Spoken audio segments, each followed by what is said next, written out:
Bref, ça faisait des années que j'attendais ce moment. Je ne voulais pas finir comme tous ces anges de la télé-réalité, alors j'ai traversé des couloirs obscurs. J'ai contourné des obstacles, j'ai gravi toutes les marches des amphis, debout, à quatre pattes, pour au final m'endormir là-haut. Je suis allée chercher en moi des forces jusqu'alors inconnues. J'ai supporté les flagellations des citations latines. J'ai résisté à ceux qui voulaient que je donne mon corps à leur doctrine. Pendant un temps. Puis, je me suis fait plaquer en public. Sans crier gare, ni une ni deux, j'étais déjà licenciée. Ce fut bref, rapide, et le tapis rouge n'était même pas déroulé. Du moins, pas pour moi. C'est là, au détour d'un couloir, que j'ai croisé Monsieur Fleury. Je l'ai regardé, il m'a regardé. Je l'ai admiré, il m'a ignoré. Pourtant, j'avais obtenu un précieux sésame qui démontrait que j'avais de la graine. Alors, je me suis spécialisée. J'ai persévéré dans cette quête d'accéder au podium pour démontrer aux institutions, au cardinal de ces Richelieu, que je méritais comme lui le titre de label de qualité. Bref, j'étais enfin diplômée. Oui, le parcours d'un étudiant en droit est tumultueux. Car même une fois passé maître, il n'a franchi que le premier pas vers la 3e marche du podium de la reconnaissance. Mais rassurez-vous, Monsieur le Président, Messieurs, Mesdames, les membres du jury, cher public, il ne sera pas question cet après-midi de démontrer le caractère éminemment masochiste des étudiants en droit, mais bien de donner raison aux propos de Montaigne, qui avait affirmé il y a 5 siècles qu'il vaut mieux avoir une tête bien faite plutôt qu'une tête bien pleine. Car devant les manifestations surprenantes de l'intelligence, devant les têtes bien faites, ou plutôt bien refaites, nous avons eu jusqu'alors le fameux halo de Nabila, les diverses reines de beauté qui croient que Confucius a inventé la confusion, ou encore certaines personnes qui ont eu le culot d'affirmer que la Seconde Guerre mondiale avait débuté en 1978. Oui, cela ne leur a manifestement pas suffi. Voilà qu'aujourd'hui, les organisateurs de Rhétorica se posent la question essentielle de cette fin de siècle. Une question métaphysique qui occupe des centaines de chercheurs dans les universités les plus prestigieuses du monde et qui pourrait probablement modifier, bouleverser les tests actuels de graduation du QI. L'intelligence se mesure-t-elle au diplôme obtenu? Mais qu'est-ce que l'intelligence? Est-ce la faculté d'apprendre des choses nouvelles? De trouver des solutions à des problèmes se présentant pour la première fois? Si nous la définissions ainsi, nous ne serions pas plus intelligents que des robots.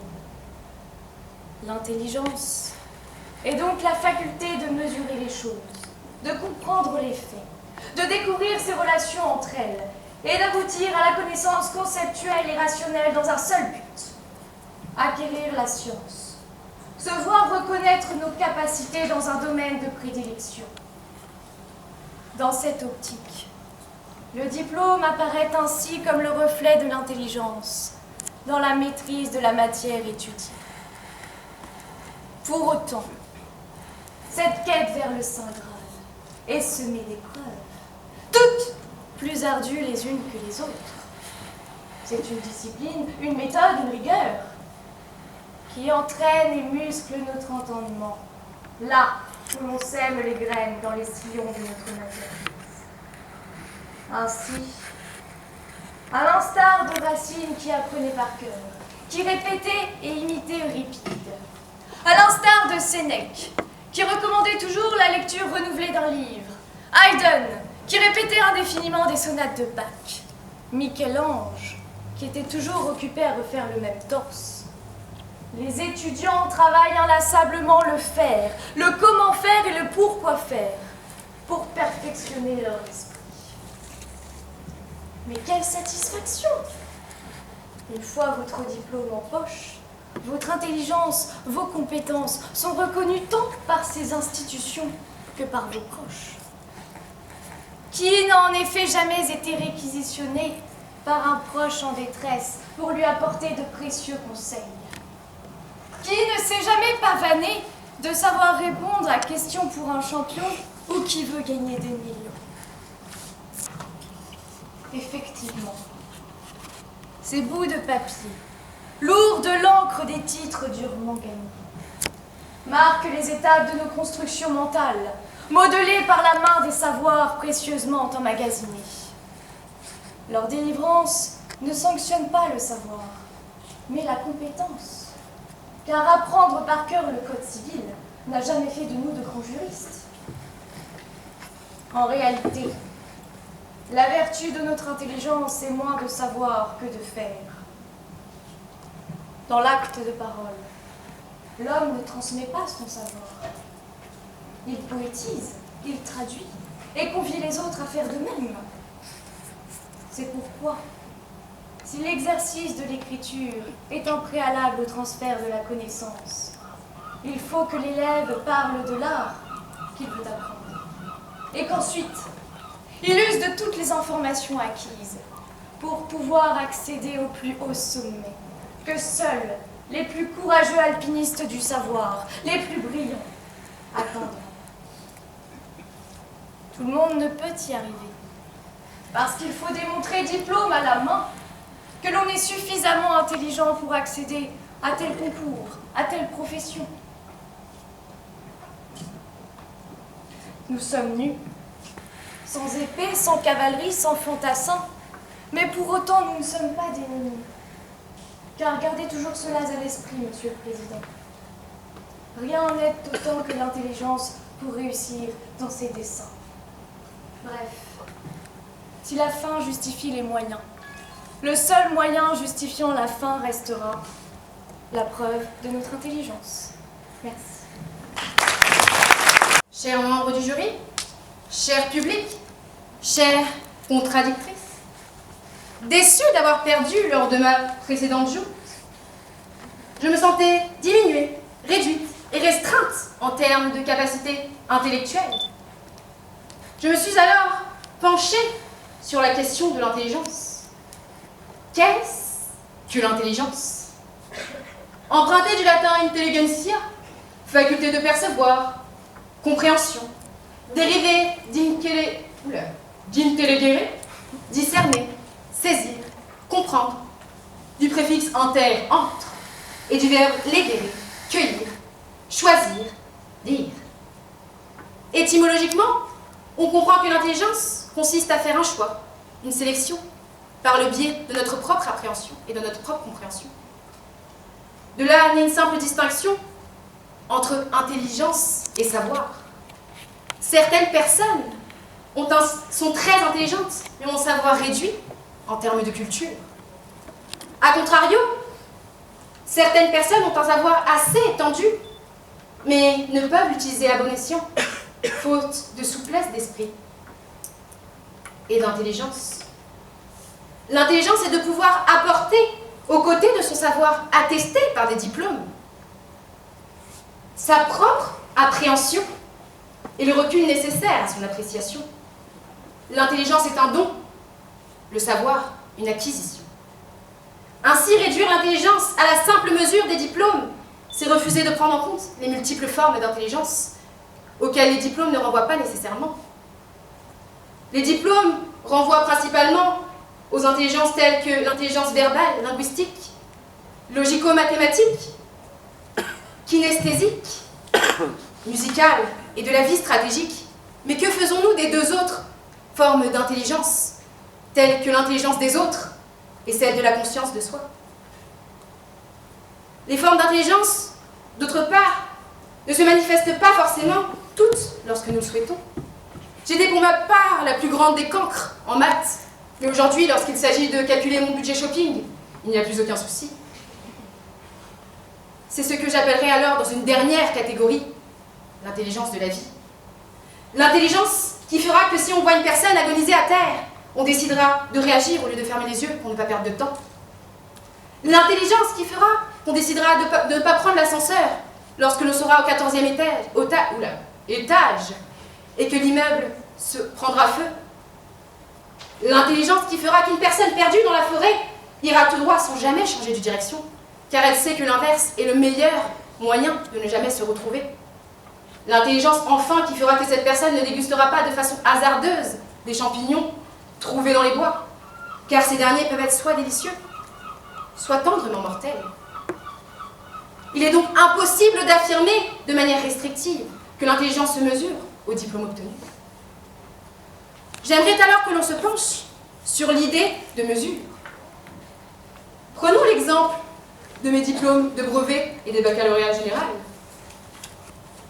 J'ai obtenu le diplôme du brevet avec mention assez bien, le diplôme du baccalauréat avec mention assez bien, mais sommes-nous en train de dire que moi, en possession de 2 diplômes, suis-je plus intelligente qu'une personne qui n'en a qu'un seul? Où est la logique? D'ailleurs, peut-on estimer l'intelligence d'une personne en fonction du diplôme qu'elle possède?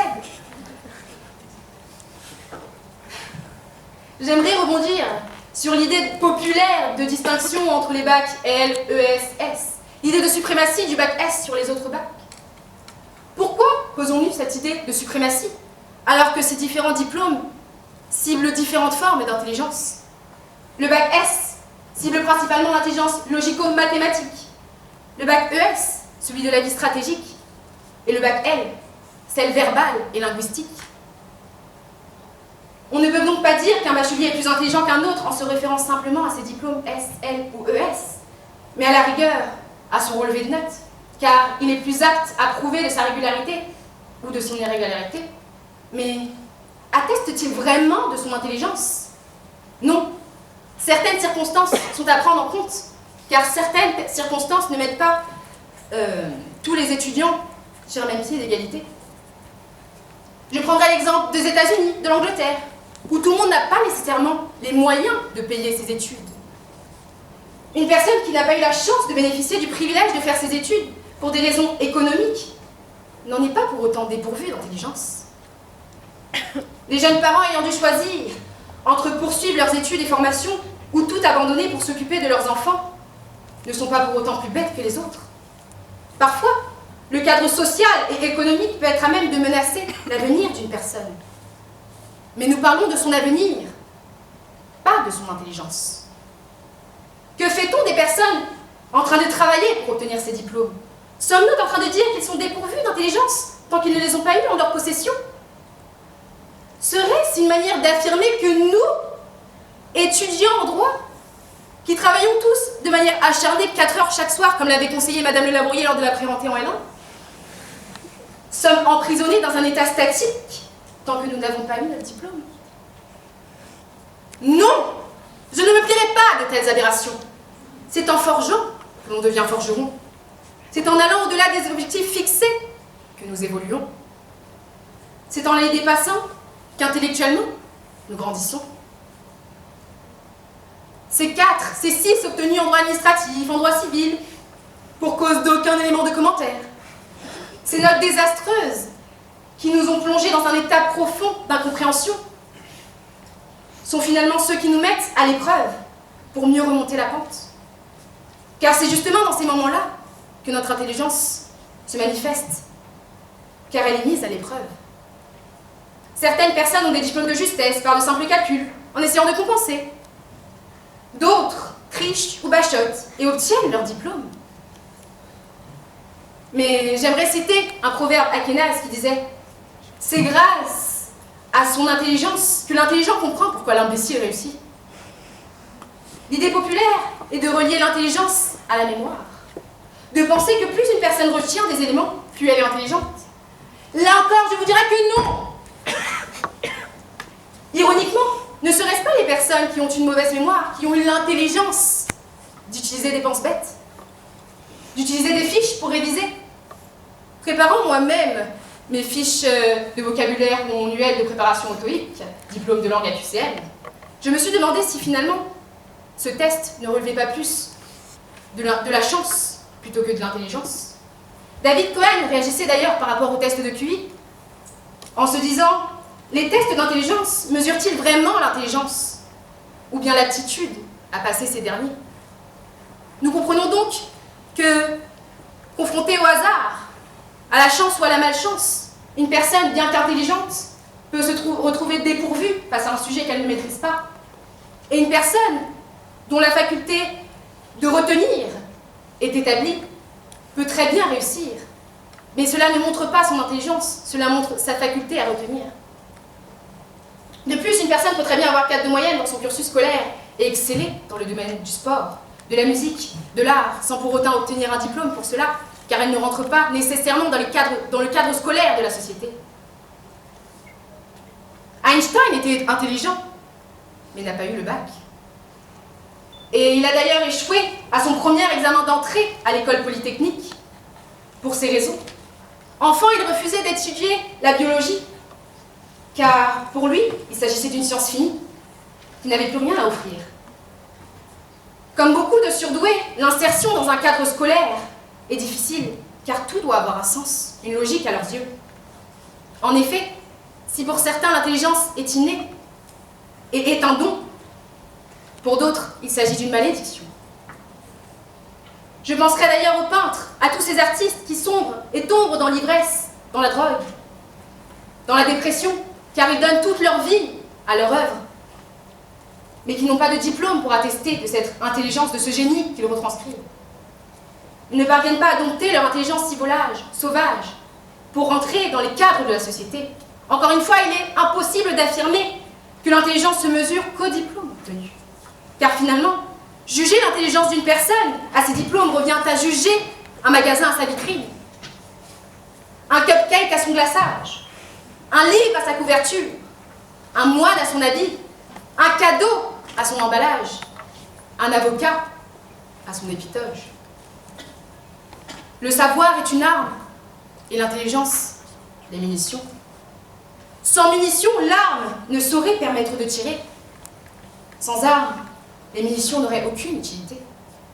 Ainsi, le savoir se prouve par des diplômes, mais l'intelligence est une donnée qui préexiste à ces derniers. Si les diplômes sont les moyens de nous permettre d'avancer, de prospérer dans la vie active en tant que donnée objective, l'intelligence reste le propre à chacun qui lui permettra de réussir d'atteindre ou non la cible en tant que donnée subjective. Merci. Que des gens non diplômés étaient intelligents. C'est vrai, c'est juste, personne ne peut contredire cela. Pourtant, sur quels critères objectifs fonde-t-elle son propos? Vous ne la fondez pas sur l'intelligence, sur la faculté de comprendre le réel, de le mesurer. Ce ne sont que des critères subjectifs, qui ne font de l'intelligence qu'un critère social. Partons de là. Ce n'est pas un avoir. On ne peut pas savoir si ces personnes sont vraiment intelligentes. L'intelligence est un objet plein de mystères. Mais nous, en tant qu'hommes, on a l'esprit pratique. Et par esprit pratique, j'entends prendre les choses par le bout, par le plus simple, le plus facile. L'intelligence n'est rien sans son usage. Et c'est pourquoi il est nécessaire de la mesurer par les biais les plus simples. J'ai dit que le diplôme était l'une des mesures objectives, parce qu'elle se fonde sur l'usage du savoir, la capacité à user de son esprit. À partir de là, on peut comprendre le fourvoiement dans lequel se trouve ma chère contradictrice.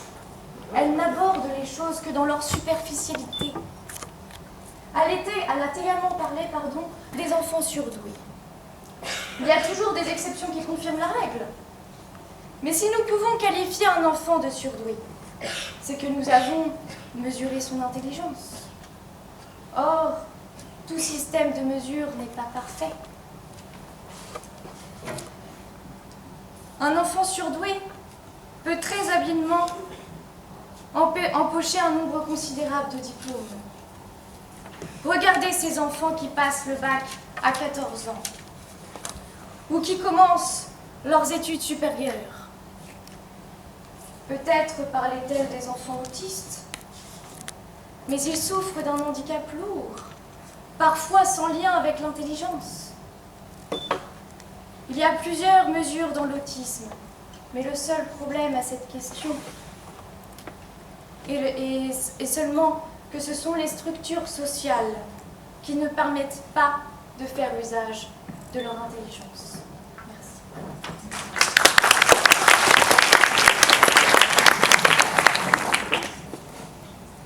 Merci.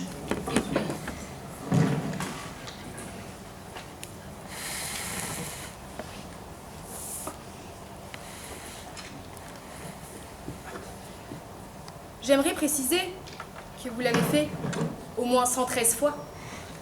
Serait-ce une manière de vouloir rattraper le peu d'espoir qu'il vous reste? Comme je l'ai déjà dit, l'intelligence n'est pas acquise, c'est le savoir qui est une acquisition. Le diplôme atteste du savoir, comme vous l'avez dit, mais pas de l'intelligence. Nous parlions d'ailleurs des personnes qui obtiennent leur diplôme grâce à leur faculté, leur possibilité de retenir facilement tous leurs cours, mais répétés par cœur et contraire à la réflexion personnelle. Et justement, ce qui fait la différence avec votre plaidoirie et la mienne, c'est que je dis que l'intelligence est un don qui est là au service de l'acquisition du savoir. D'ailleurs, malheureusement, pour vous, vous m'avez parlé du test du QI et des personnes surdouées. Je me suis penchée sur la question avec le livre « Moi surdoué » point d'interrogation, point d'exclamation, de Hervé Magnan, qui dit justement que beaucoup de surdoués échouent lors de leur test de QI, car ils n'arrivent pas à rentrer dans le cadre de la société, dans le cadre imposé justement par ce test de QI. Et d'ailleurs, j'aimerais revenir aux différentes formes que j'ai développées. Malheureusement, le test de QI n'enveloppe pas toutes les formes qui ont été présentées. Justement, à la rigueur, il faudrait effectuer le test d'intelligence multiple, qui est plus à même à définir justement cette notion d'intelligence, retranscrire cela. Doit-on privilégier celui qui fait le plus, celui qui fait le mieux? Un peintre qui concentre toute son énergie sur une seule œuvre dans sa vie n'en exprime pas moins son intelligence, son génie de manière qualitative, sans pour autant être remercié de son vivant. L'intelligence n'est pas de déchiffrer ce qui est compliqué, mais de finalement constater l'évidence. Réussite et succès ne veulent pas dire intelligence. Une personne aura beau avoir la meilleure des maîtrises théoriques, les plus beaux diplômes, mais face à un employeur, sans aucune expérience professionnelle, sa candidature pourra être déposée au bas de la file. Mais pourquoi, me demanderez-vous? Car entre apprendre et agir, il y a un fossé. Je vous donnerai l'image de l'iceberg.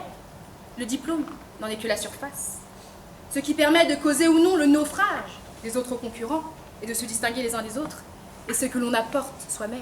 Et je reviendrai donc à la définition première de l'intelligence, qui consiste à faire un choix, une sélection, avec l'apport de sa propre appréciation et sa compréhension. C'est là qu'est la différence. Pour terminer, et pour d'ailleurs rester cohérente jusqu'au bout, j'aimerais dire qu'en cas de victoire, je refuserai que l'on m'attache à un titre. Je le refuserai car je ne veux pas être jugée à mon emballage. Je le refuserai. Je refuserai parce que je crois fermement que ce n'est pas un simple titre de vainqueur ou de perdant qui remettra en cause ce que je sais, ce que je vaux et qui je suis. Je savourerai pleinement ma défaite ou ma victoire, car elle sera toujours finalement une sorte de réussite en soi. Car le savoir est une arme, mais à force de courir après le succès, la reconnaissance et les titres, nous finissons par retourner cette même arme contre nous-mêmes. L'intelligence ne se mesure pas au diplôme obtenu. C'est un moyen de le faire, mais il est réducteur d'affirmer qu'il est là le seul. Merci. Monsieur le Président, j'ai l'habitude et l'honneur d'ouvrir le bal, alors laissez-moi ce plaisir pour la finale. Mademoiselle Utira, je commencerai par vous. Est-ce que vous pensez sincèrement qu'il est nécessaire d'être diplômé pour répondre à question pour un champion?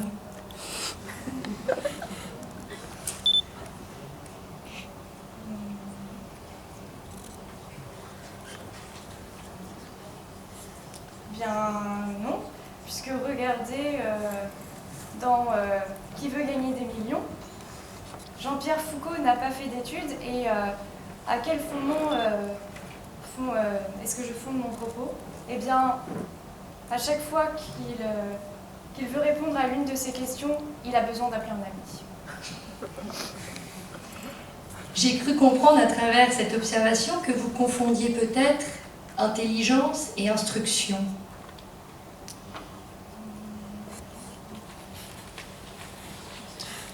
puisque l'intelligence est la faculté de mesurer les choses, de comprendre les faits. Donc il y a une distinction entre l'instruction et l'intelligence, bien évidemment. Et est-ce que ça nécessite un diplôme obligatoirement? Non, bien évidemment que non. Ce serait déplacé de ma part de dire que des gens non diplômés ne sont pas intelligents. Loin de là mon propos.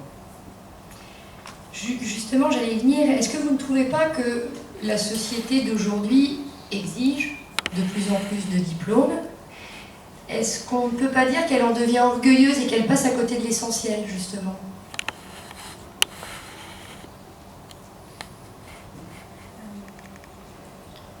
Bien, c'est sûr que nous sommes, en théorie, dans une société méritocratique, puisque l'État met en place un accès à l'enseignement gratuit, obligatoire, le système des bourses, mais il s'avère que dans la pratique, nous tendons plus à une société élitiste, puisque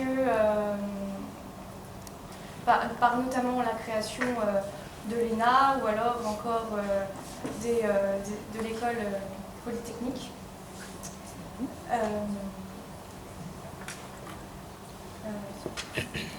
Alors certes, tout le monde a sa chance pour accéder à ces concours, pour accéder et pour marcher dans les allées du pouvoir, mais au regard notamment des différences, au regard justement, nous ne vivons pas, nous n'avons pas la même chance de vivre de naître dans une famille aisée qui nous emmène par exemple au musée, qui justement nous apprend à cultiver notre intelligence, et donc forcément nous sommes défavorisés au final pour accéder à telle porte. Dernière question, le résumé de tout ça, est-ce à dire qu'on peut très bien réussir sans forcément être diplômé? Oui, on peut très bien réussir. J'ai d'ailleurs un exemple. Par exemple, certaines universités délivrent le titre de docteur honoris causus, je crois. Causa. Justement à des personnes qui n'ont pas forcément des diplômes à la base, mais qui par leur expérience et par leurs compétences sont reconnus dans leur profession. Donc les institutions, les universités leur délivrent un diplôme en signe de reconnaissance. Merci. Mademoiselle Goma-Crouzet, je vous ai entendu dire que l'intelligence, c'était aussi de ne pas manger le champignon qu'on trouvait dans la forêt qu'il ne fallait pas manger. Alors j'ai l'impression que vous avez une vision un peu animale du sujet. Est-ce que vous, de votre côté, vous n'avez pas confondu l'intelligence et l'instinct? Non. Justement, l'instinct voudrait plutôt que l'on mange le champignon, parce qu'on a faim. On se dit, denrées alimentaires, nous pouvons manger. Et justement, ce qui distingue la personne dépourvue d'intelligence et la personne qui en a, c'est qu'elle puisse avoir le recul nécessaire et se dire, tiens, c'est devant moi, mais est-ce que ça veut dire que je peux le manger? Est-ce que je peux croquer le fruit défendu qui pourra m'amener peut-être à une douce mort ou à un tendre plaisir? Voyez-vous? Comment font les animaux pour s'en sortir alors avec ces denrées alimentaires? Ils utilisent l'instinct. Et ils meurent.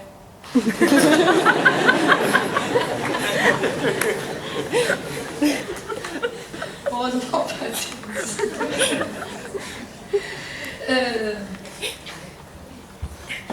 L'intelligence ne se mesure pas au diplôme obtenu.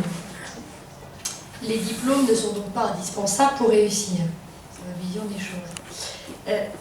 Est-ce que les diplômes doivent disparaître, selon vous? Non, car les diplômes attestent tout de même de notre savoir, mais pas de l'intelligence. Justement, notre intelligence est mise un peu au service de notre acquisition justement de ce savoir. Donc non, ne déchirez pas mes diplômes, s'il vous plaît. Ils me sont très précieux. Ah ben, c'est bon. Dernière question. Alors, le jury aussi prépare un peu le sujet. J'ai lu quelque chose d'intéressant, c'est le bilan de l'intelligence. C'est une conférence qui a été faite par Paul Valéry en 1936 et qui dit clairement le diplôme est l'ennemi mortel de la culture. Ça vous inspire quoi? Je pense qu'il est quand même un peu abusif de dire cela, car il dit que le diplôme est l'ennemi mortel de la culture. Je ne pense pas, puisque finalement c'est en préparant nos diplômes que l'on acquiert justement le savoir et de la culture. Donc finalement je ne pense pas que c'est vraiment l'ennemi mortel. Pour vous, c'est lié? Pour moi, la culture et le savoir est lié, mais pas l'intelligence, c'est ce que je dis. Merci.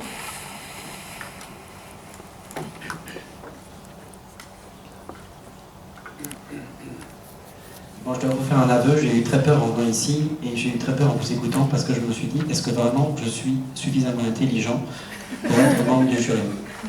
C'est une question que j'aurais pu vous poser. Je crois que je vais garder la réponse pour moi. Et je crois que je vais essayer de vous poser une question. Il faut commencer par le oui ou il faut commencer par le non? Ah, il faut commencer par le oui. Bien.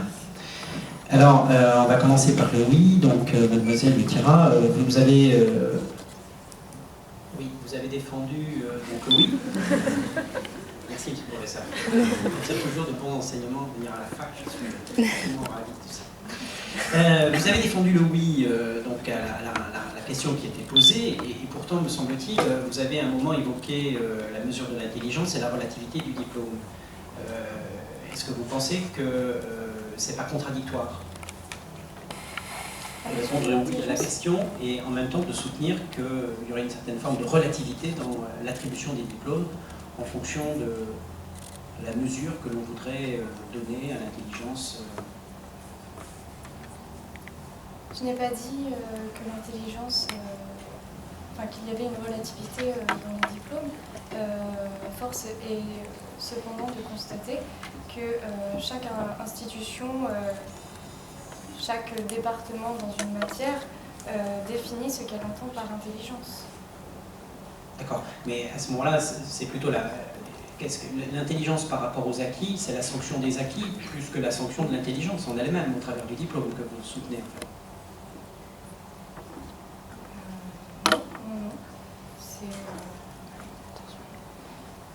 C'est sûr, on est obligé de passer par tout un apprentissage de connaissances, de savoir, mais comme je l'ai dit dans ma plaidoirie, le diplôme, enfin, la délivrance du diplôme ne sanctionne pas le savoir, mais la compétence.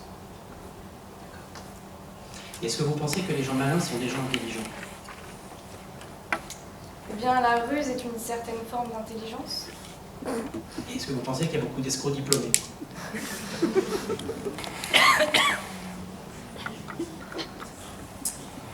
Bien, si des personnes achètent par exemple des diplômes, c'est bien parce qu'elles ont l'intelligence de savoir ce que présente un diplôme.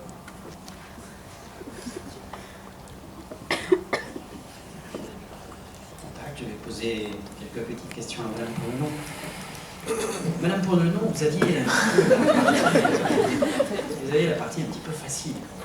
Vous avez une partie un petit peu facile parce que c'est toujours un petit peu facile de faire des bons sentiments au travers de, je dirais, une position qui consisterait à finalement considérer que la question en elle-même telle qu'elle est posée devrait consacrer une certaine forme d'élitisme et que somme toute la relativité de l'intelligence devrait précisément prendre en compte un certain nombre de facteurs, voire extérieurs aux individus. Est-ce que vous pensez que les examinateurs, et spécialement vos enseignants de la fac, manquent de cœur et devraient faire du sentiment lorsqu'ils vous auditionnent pour vos différents passages du diplôme? Non, parce que je pense que justement là, comme je l'ai dit, l'intelligence, s'agit de faire un choix, une sélection en apportant sa propre appréciation. Et là, justement, ils utilisent leur propre intelligence pour pouvoir départager le bon du mauvais et juger. Donc finalement, hors de leur... Enfin, je pense qu'il y a tout de même, malgré la volonté de l'homme, une toute petite part subjective à chaque fois. L'appréciation relève toujours un peu de la subjectivité de l'homme. Donc les deux se rejoignent un tout petit peu, selon mon point de vue. D'accord, donc vous pensez finalement, vous rejoignez, est-ce que vous rejoignez le propos du oui sur finalement tout ça serait assez relatif? Non. Et une forme de relativité de tout ça? Non, je m'attardais surtout à la notation, par exemple, des examinateurs, car je pense que malgré eux, leur volonté de suivre quand même des critères objectifs, il y a toujours une petite part de subjectivité inconsciente. Mais je suis toujours ferme sur le fait que l'intelligence, non, ne se mesure pas au diplôme obtenu, et du coup, non, il n'y a pas d'objectif. Enfin, c'est objectif. Mais vous jugez vos enseignants suffisamment intelligents pour être suffisamment subjectifs dans l'appréciation de vos compétences? Malheureusement, pas tous. Je crois que je vais passer la parole aux enseignants. Oui, développer.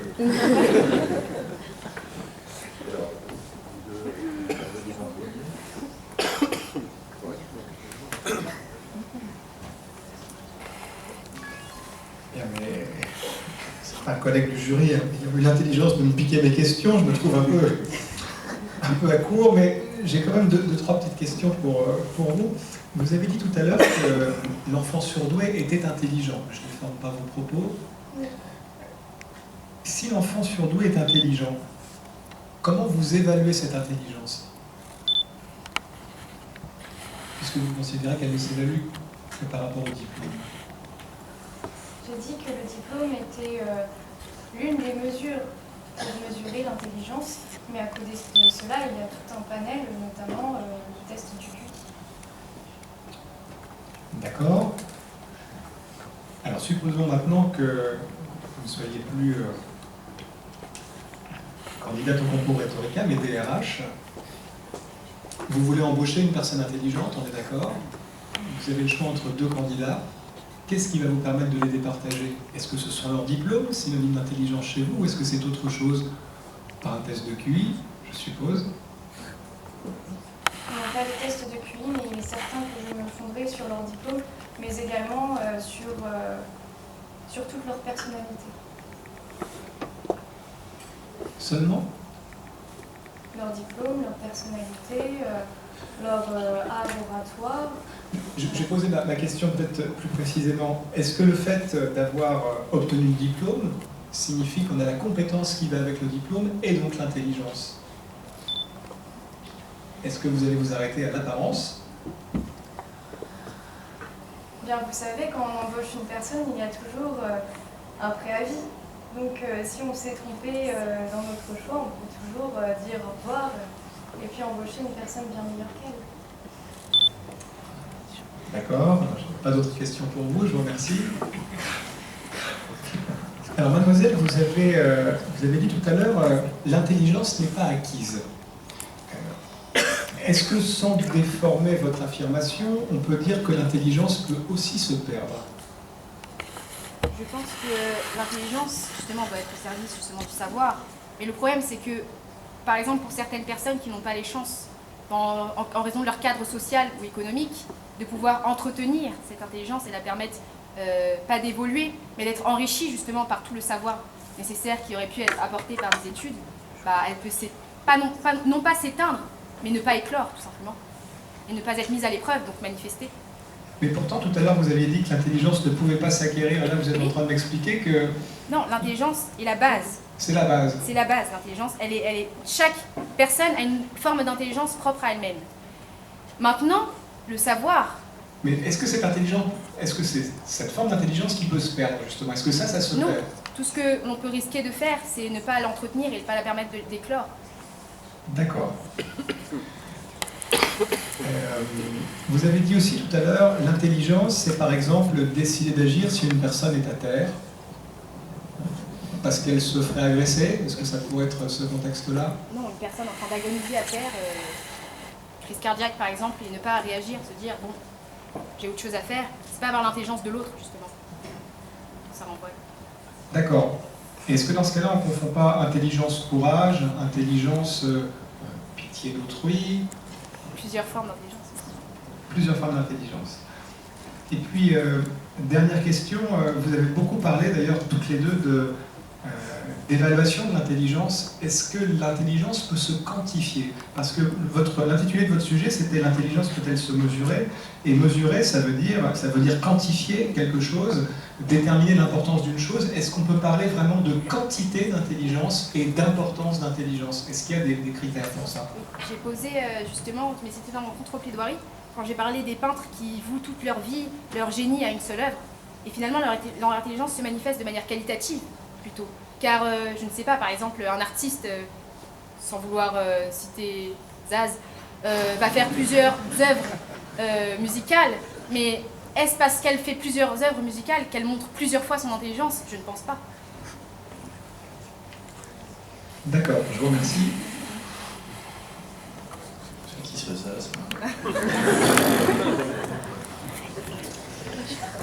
Mademoiselle Thira, je crois que vous êtes plus diplômée que Mademoiselle Goma-Crouzet, donc a priori vous seriez plus intelligente.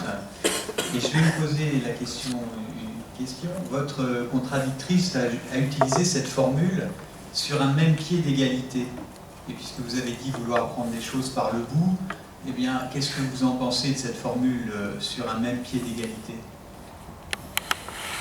Elle vous semble correcte? Elle vous semble erronée? Vous la corrigeriez sur un même pied d'égalité? Oui, nous sommes tous sur un même pied d'égalité au départ.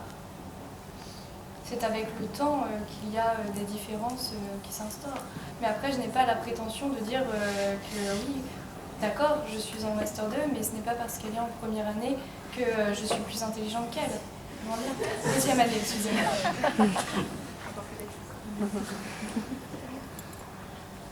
D'accord, mais dans la formulation sur un même pied d'égalité, vous n'êtes pas un peu choqué par cette expression sur un même pied d'égalité?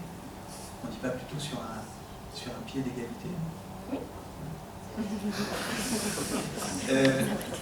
Vous avez dit également à un moment que l'intelligence était le résultat du travail, je crois. Enfin, vous ne l'avez peut-être pas dit tout à fait comme ça, mais je l'ai ramassé. Alors finalement, est-ce qu'il faut toujours étudier pour rester intelligent? Est-ce que finalement le fait d'avoir obtenu ces diplômes, ça vous place à un niveau d'intelligence que vous conservez tout au long de votre vie ou de votre carrière professionnelle? Non, c'est par la pratique quotidienne de nos savoirs, de nos compétences que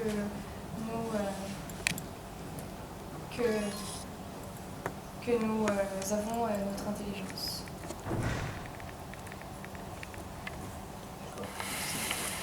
Et Mademoiselle Goma-Crouzet, donc deux petites questions également. Donc j'ai cru comprendre que vous considériez que l'intelligence était un don. Est-ce que ça veut dire pour vous que tout le monde est pourvu, tout le monde bénéficie de ce don? Plusieurs formes d'intelligence, et malheureusement, elles ne sont pas forcément reflétées dans tous les diplômes. Donc oui, je pense sincèrement qu'il y a plusieurs formes d'intelligence.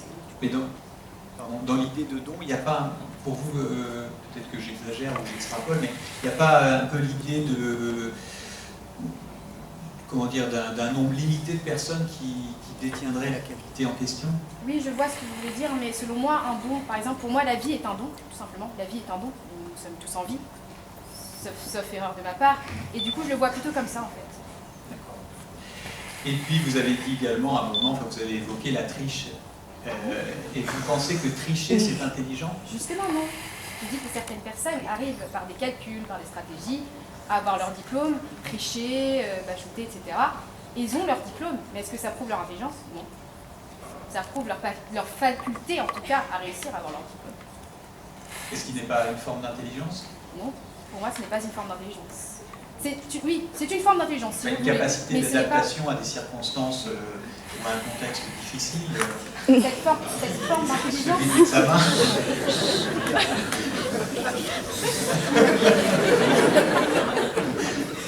Cette intelligence, on va dire, de stratégie, peut vite être contrecarrée par la vie active, puis de se rendre compte que finalement, il n'avait aucun savoir. Et justement, ce savoir qu'ils auraient pu acquérir aurait pu être au service de leur intelligence. Oui, mais par exemple, pour un conseil fiscal, qui conseillerait à ses clients d'ouvrir un compte suite à un montage, un compte bancaire, suite à un montage juridique intelligent, justement ce qu'on appelle couramment l'optimisation fiscale. En Suisse, par exemple, pour échapper à l'impôt, ce qui serait une forme de ruse, est-ce que ça ne serait pas une forme de triche peut-être? Est-ce que ça ne serait pas faire preuve d'intelligence quand même? Oui, c'est une forme d'intelligence, mais cette même intelligence n'est pas un diplôme là. C'est pas parce qu'on va placer de l'argent dans un autre pays qu'on aura un diplôme pour ça, je ne pense pas. Chose baissée peut-être. D'accord, merci. Bien, on va rapidement de questions chacune parce que le temps passe et puis je pense que votre énergie doit décliner. exercice assez douloureux. Ce sera des questions assez simples. Il y a deux questions que je me suis toujours posées. C'est la première, je vais la poser à vous, puis l'autre à vous. Est-ce qu'il faut plus d'intelligence pour maîtriser le droit public ou pour le droit privé? Étant une privatiste, je dirais droit privé. On pourrait vous retourner là. Ça, c'est une réponse assez réversible. Vous ne voulez pas du tout développer, donc vous pouvez vous positionner comme ça. Hein. J'ai peur de vous froisser par la suite. Vous avez besoin d'un avocat, on sera là. Et merci. Et pour vous, je voulais vous demander si l'esprit de répartie et d'improvisation, c'était une forme d'intelligence. Oui. Les deux questions, j'aurais pu les poser différemment à vous deux. Mais... Ça rentre dans la partie intelligence de la vie que j'ai moi-même inventée. Très bien. Très bien. Merci à vous deux. Merci pour tout. Ça y est, vous êtes libérés de rhétorique.